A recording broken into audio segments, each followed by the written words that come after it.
verify လေးအားလုံးပဲမင်္ဂလာပါ page မှာဗီဒီယိုတွေမတင်ဖြစ်တာတနစ်ကြော်ကြာပြီဆိုတော့ဒီကနေ့မတ်လ20ရက်နေ့မှာကြာရောက်တဲ့ International Happiness Day ကိုဂုဏ်ပြုရင်းနဲ့ AC က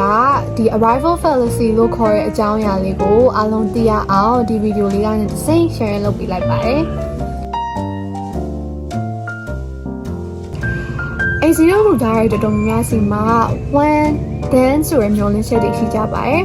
ဒါကိုဥပမာအနေနဲ့ဘယ်လိုမျိုးပြောရမလဲဆိုရင်ငါဒါ IELTS ဘန်းနဲ့ရသွားရင်ငါဒါ full scholarship နဲ့နိုင်ငံခြားမှာကျောင်းသွားတက်နိုင်ခဲ့ရင်ငါဘွားကအရင်ကပြေဆုံးသွားမှာပါပဲစတဲ့ဖြင့်တခုခုရခဲ့ရင်ကိုကပျော်ရမယ်ကိုဘွားကြီးပြေဆုံးသွားမယ်လို့ထင်သေးကြချင်ပါဒါပေမဲ့ကိုကတကယ်နဲ့ပန်းတိုင်တွေကိုရောက်သွားတဲ့အခါမှာထင်တဲ့လောက်အပြည့်အဝပျော်ရွှင်မှုမျိုးမရဘဲနဲ့စိတ်ထဲကဟာတတာကြီးဖြစ်နေတာကိုလည်းအားလုံးခံစားမှုကြမှာပါဒါဆိုရင်ဒါတွေကဘာကြောင့်ဖြစ်ရလဲဒါကို psychology မှာတော့ the arrival fallacy လို့ခေါ်ပါတယ်ဒီစကားလုံးကိုတော့ Harvard ကစိတ်ပညာရှင်တဦးဖြစ်တဲ့ Dr. Talban Shahar ကစတင်သုံးစွဲခဲ့ရပါ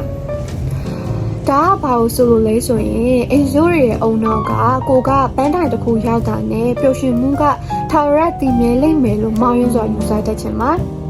လူတွေတော်တော်များများကအောင်မြင်မှု achievement နဲ့ပျော်ရွှင်မှု happiness ကိုတစ်ထပ်ထည့်ကြရလို့ထင်လေးရှိကြပါတယ်။ဒါပေမဲ့တကယ်တမ်းမှာတော့ကိုလိုချင်တဲ့ပန်းတိုင်ရောက်သွားလို့ရတဲ့ dopamine ကခဏတာလေးပဲခံပါတယ်။ပန်းတိုင်ရောက်သွားတဲ့အခါမှာကျမတို့ရဲ့အုံနောက်ကငါမှနောက်ထပ်ပန်းတိုင်မရှိသေးဘူးပဲဆိုရဲစိတ်နေတာမှ post achievement depression လို့ခေါ်တဲ့စိတ်ဓာတ်ကျခြင်းမျိုးကိုခံစားနိုင်ရတတ်ပါတယ်။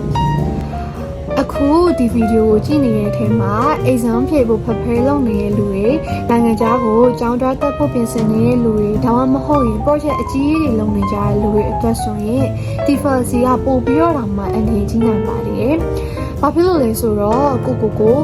နေခုအရန်ပင်ပန်းနေလေတီးခံလိုက်ပန်းတိုင်ရောက်မှပျော်ရမယ်ဆိုပြီးတော့စိတ်ကတတ်မှတ်လိုက်တဲ့အခါမှာကိုယ့်ရဲ့နေ့စဉ်ဘဝကအနှစ်သာရတွေကိုပြစ်ပယ်တော့မိစေနိုင်လို့ပါအစီရိုတွေလန်ခီးသွားကြတဲ့အခါမှာ 99% လောက်ကလန်ခီးမှာပဲကားမောင်းရင်းနဲ့အကုန်ဆုံးတက်ကြရပေါ့နော်အာမင်မှုပန်းတိုင်ဆိုတာကျန်တဲ့ 1% လောက်ပဲရှိပါတယ်ဆိုတော့ကအဲ့ဒီ 1% တော့အခိုက်အတန့်လေးအတွက်နဲ့ 99% ဆိုရယ်ကိုယ့်ရဲ့နေ့ရက်တိုင်းကိုပျော်ရွှင်မှုတွေမပါပဲဖြတ်တန်းရမယ်ဆိုတာကတကယ်ကိုနှမျောစရာကောင်းပါတယ်ဒါဆိုရင်ဘယ်လိုလုပ်ရမလဲငါတို့တွေကပန်းတိုင်တွေမတက်မရတော့လိုက်ဒီတိုင်းပဲဘဝခေါ်ရင်နောက်ပြီးတော့ပနဲ့လိုက်သွားရမှာလားဆိုရင်တော့လည်းမဟုတ်ပြန်ပါဘူးပန်းတိုင်တွေဆိုတာကအစီရိုရဲ့ဘဝမှာဘာဖြစ်ချင်တယ်လဲဆိုတဲ့ရည်မှန်းချက်တွေကိုညွန်ပြပေးတဲ့အရာတွေဖြစ်တဲ့အတွက်သူတို့ကလည်းသူတို့နေရာနဲ့သူတို့တော့အရေးပါပါတယ်ဒီနေ့ဗီဒီယိုလေးရဲ့အဓိကပေးချင်တဲ့ message ကတော့ result ဆိုရင်နောက်ဆုံးရလဒ်တွေထက် process ဆိုရင်လုပ်ဆောင်ချက်ပေါ်မှာပျော်ရွှင်မှုတွေကိုရှာဖွေတတ်ဖို့ပါဥပမာကိုကဒီနေ့ exam အတွက်စာလုပ်ရင်းနဲ့စာတွေကနေအသိပညာဘုဒ္ဓတာတွေရသွားတာတို့ class မှာတငယ်ချင်းတွေနဲ့တူတူ brainstorming လုပ်ရင်းနဲ့ပြောစရာအချိန်လေးပိုင်ဆိုင်လိုက်ရတာတို့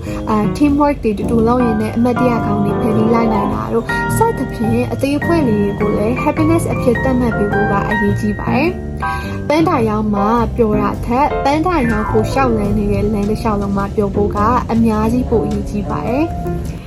ဒီနေ့ International Happiness Day မှာ verify လေးတွေကို AC ပြောပြပေးချင်တာကတော့ happiness ဆိုတာကိုရှောက်လန်းနေတဲ့ခရီးရဲ့အဆုံးသတ်မှာရရှိလက်ရှိရဲ့ဆုလက်တစ်ခုမဖြစ်သင့်ပါဘူးအဲ့ဒီအစားကိုရှောက်နေတဲ့ခရီးလမ်းတစ်ခုလုံးကပျော်ရွှင်မှုဖြစ်သင့်ပါတယ်ဒါကြောင့်ဖြစ်ချင်တာတွေထက်ဖြစ်နေတာတွေပို့ပြီးတော့တန်ဖိုးထားတတ်ဖို့ကိုလည်း recommend လုပ်လိုက်ပါရစေအောင်မြင်မှုဆိုတာပျော်ရွှင်မှုတွေစီခေါ်ဆောင်သွားပေးတတ်တာမဟုတ်ဘဲနဲ့ပျော်ရွှင်မှုတွေကကိုယ့်ကိုအောင်မြင်မှုစီခေါ်ဆောင်သွားပေးတတ်တယ်ဆိုတာကိုလည်းသတိတရားရှိဖို့လိုပါတယ်ဒါဆိုရင်နောက်ဆုံးအနေနဲ့ verify လေးတို့အားလုံးကို